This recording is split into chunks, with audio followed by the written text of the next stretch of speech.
তো hello students, welcome to Bibhas one educational foundation. আজকে আমি তোমাদের জন্য একটি শর্ট ট্রিক্স নিয়ে এসেছি, চলো দেখে নেওয়া যাক। এই শর্ট ট্রিক্সটি খুবই গুরুত্বপূর্ণ। কি বলেছে? Simplify the following.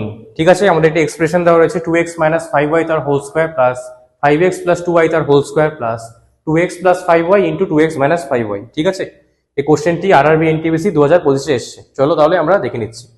সবার প্রথমে কি করতে হবে, আমি স্কোয়ারটাকে ভাঙছি। ঠিক আছে, পুরোটা ভাঙবো না, দেখে নাও কিভাবে করছি।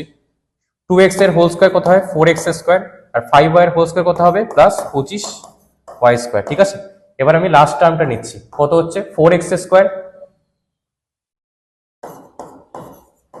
তাই না? প্লাস মাইনাস কত হচ্ছে? 25y square. দেখো 25y স্কোয়ার 25y স্কোয়ার কেটে গেল।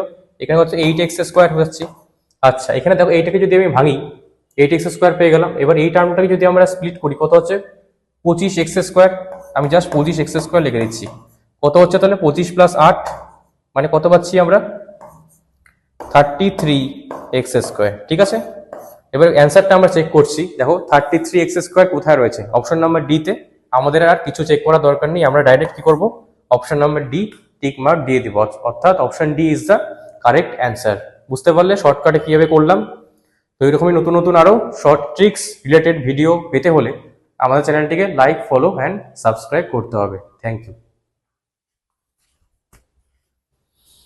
Thank you for learning with Vivas One Educational Foundation. For contents like this, follow us on Facebook and Instagram today.